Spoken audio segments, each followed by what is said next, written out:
In keeping tradition with the video I did a couple months ago about the Order 1886, I want to once again talk about a game that I think doesn't get enough love. Super underrated. Today, the game is Mad Max from 2015.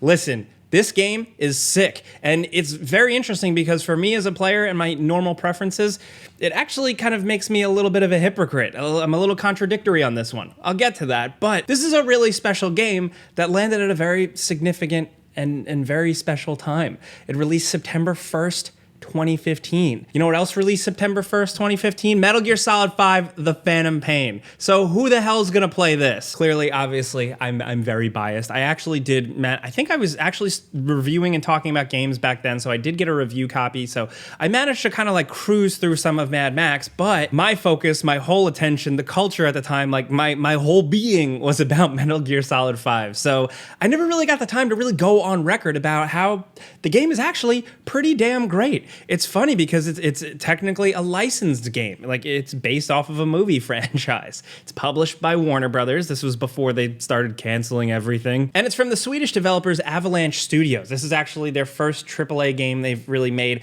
after Just Cause. Not to be confused with Avalanche Software. They're actually a US-based studio. They're behind most recently Hogwarts Legacy, Disney Infinity, and Tak and the Power of Juju. Now, Avalanche Studios, the software developer, put some respect on the name because they cracked the Mad Max code. And it seemed like it was a hard thing to do because people had been working on different types of Mad Max games for a while and nothing ever really came out of it. As you might possibly know, in video game legend or lore, Cory Barlog was actually working on a Mad Max concept. But this one here from Avalanche specifically won out, and I'm glad it did because it's pretty great. Is it like the most stunning? Is it like an award-winning perfect thing? No, but it is. Is it a video game-ass video game that's just fun to kick back and play?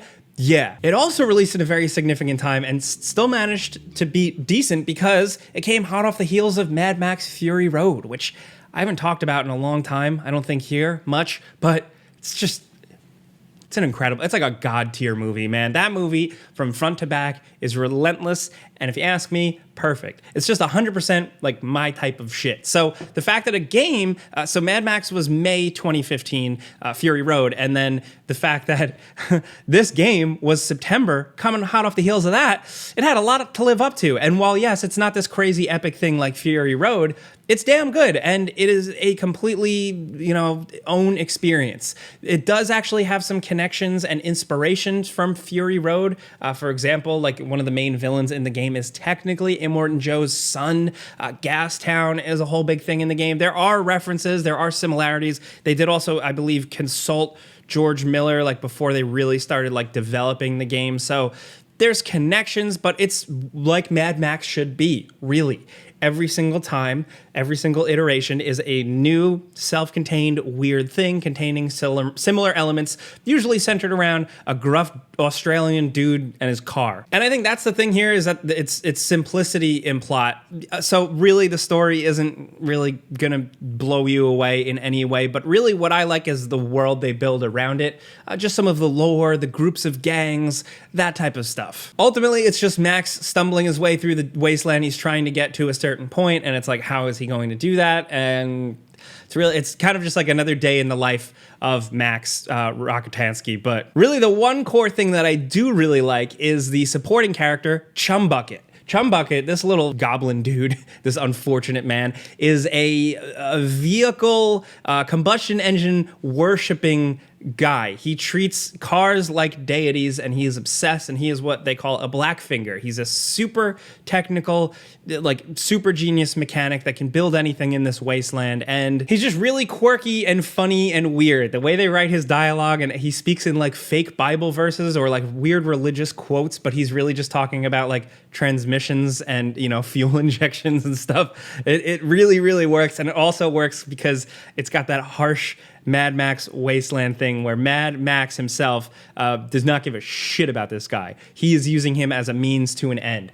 Max lost his iconic Interceptor car, so he needs to build this badass new car to get to where he needs to get, and he's gonna slowly adventure through this world with Chumbucket, helping him build this most kick-ass vehicle. And again, Chumbucket for Max really is like a tool more than anything. He's like Gollum, where he just like, bring us to the thing, shut the fuck up. Like, it's really it. But what Chumbucket actually does is he kind of works as a gameplay mechanic companion, where he is always in the back of your vehicle, hanging out the back, ready to throw a spear, shoot a grappling hook, and just kind of coach you along. And that was something going into this game I wasn't really into. I'm like, oh, they had to add like a gimmick. I just want to be Mad Max in my car.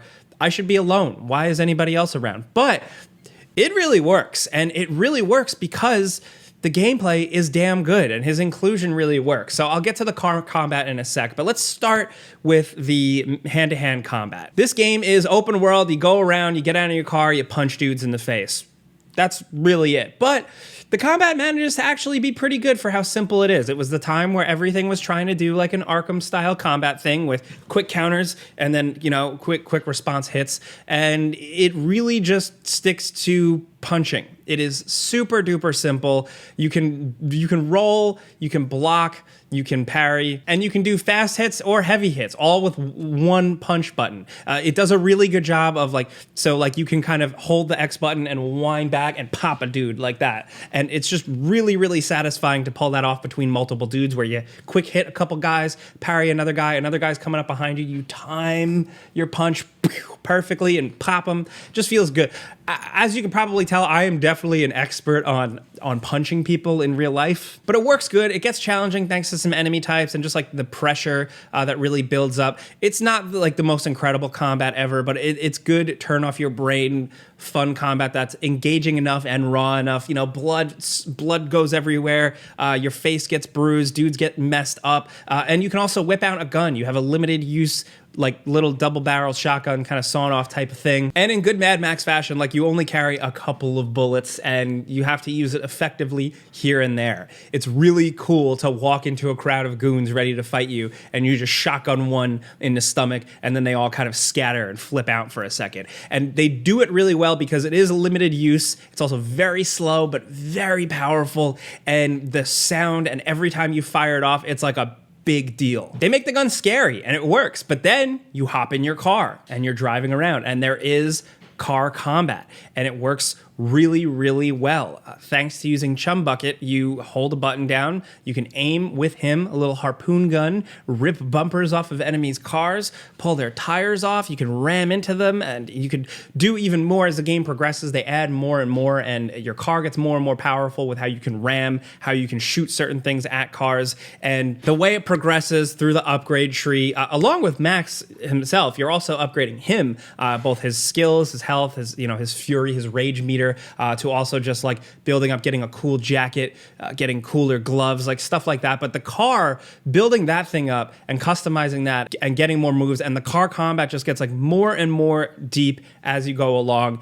It hooked me twice now. I've played through it, and it'll probably hook you too. It can get very intense and very challenging, and there's a good amount of like chaos and damage to it, but you couple that with the fact that it's designed, this open world, it's just wide open craziness, long stretches of straightaways. The game does not want to complicate things. It wants you to go as fast as you can down a desert highway, facing enemies that are also going down a desert highway, going as fast as they can, and they nail it. The actual controls behind the driving are decent. They totally work. It's not the most precise thing ever, but again, because of the world's design, you're not doing hairpin corner like turns in city streets. You're out there in the desert tearing ass, you know? And the car is kind of like the gun, where every single time you get in that car and you press the acceleration, that thing screams. And it screams differently depending on how you upgrade your car. It gets more and more beastly. But even from the start, when you fire that car up, it feels like you are Mad Max. You get in your car, and it's awesome. Like, it's, as you can tell, I'm getting a little like woohoo, but like, yeah, for real. So what the structure of Mad Max ultimately is, though, it's open world stuff. It's like open world filler. It's a map filled with things to do, bases to conquer. You go to this base, punch a bunch of dudes, get some upgrade points. Go here, capture this, scout this out. Yes, it's all that open world stuff. But what saves it is every single other thing about it. Place progression and just the whole man in a car doing things. That fact that like it's about driving somewhere, hopping out, doing something, upgrading your car, fixing your car, putting gas in your car, getting back in and tearing off down into the desert. Like that just really, really sells it. It also helps that, you know, actually conquering these things, the progression really is good. The rewards for doing these endless grinds are actually pretty decent. And they sprinkle in little surprises here and there. There's a lot of repetition though, but that's where it really worked for me. And that's where it usually contradicts my usual taste, where at this point, I'm burnt out on the open world games. You know, a lot of Ubisoft games with maps filled with big things to do.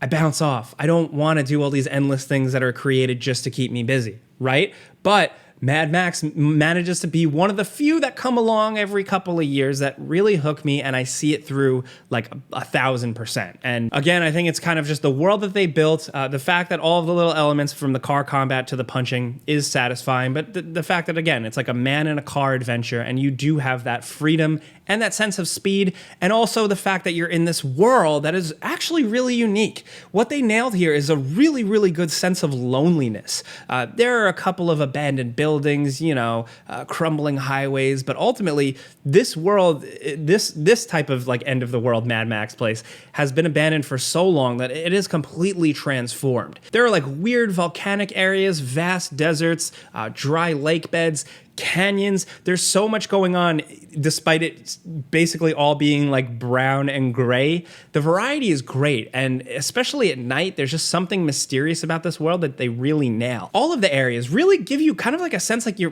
feel like you're on a different planet, which, you know, if you play it, you probably get what I mean. The just complete absolute nothingness of this world, but then you're on a cliff, you're using your binoculars, you see you know, a convoy of cars tearing ass, you see the smoke, you decide to hop in your car, drive down there, ram them off the road, collect their goodies, maybe a cool new skull hood ornament for your car. You hop in, you go take down some base and get some gas for your car, and then just drive back into that lonely, vast stretch of land where there's not much going on, but Gastown is always looming in the background. The presence of Gastown in this game, and as it kind of being like the end goal, with it always being like looming there in the distance with the fire and the smoke in the air, is just really, really perfect pacing and just visual motif. Not to sound too fancy. Again, there's a lot there, and there's a lot of filler stuff. You park in all these different little establishments with like the local community, and you can even build out their bases, but it's just, there's so much that's just like that open world stuff. But when it comes down to you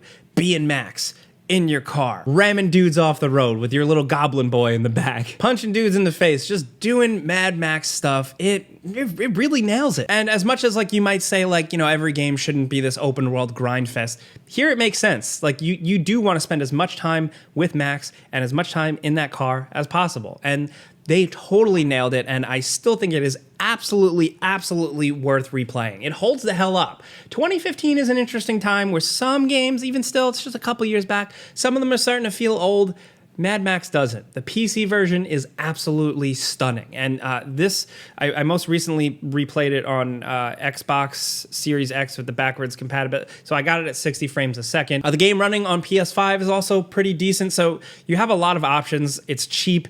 I highly recommend it, especially if you love Mad Max, if you love the movies like I do, if you love even just Fury Road, and you're looking for something cheap and different, give it a shot. I really think Avalanche nailed it. As of right now, what are they working on? They're working on a game called Contraband. We don't know too much about it. They're working on that for Microsoft, but I just hope maybe one day they can get another crack at Mad Max. And if they don't, I very much am happy with this being the definitive Mad Max video game thing. I mean, it's just called Mad Max. It has no subtitle or anything, just Mad Max. And you know what? That's me, man. That's Mad Max 2015. Absolutely love it. If you can't tell, thanks for listening to me ramble about that. I talk about stuff I love here, and I appreciate you guys hearing me out. Now, I definitely want to hear what you guys think of this game down in the comments. Did you bounce off it quickly because Metal Gear Solid 5 was out? Did you ignore it because Metal Gear Solid 5 was out? Did you play it and just not like it? Do you think I'm insane? I still think give it another look, but let's talk about anything Mad Max. I want to hear from you guys. And as you probably know, clicking the like button legitimately helps me out. I would appreciate that. I'm just trying to spread some positivity on this goddamn platform, but I'm Jake Baldino. Thank you guys for watching. Subscribe because video games, pizza's on me.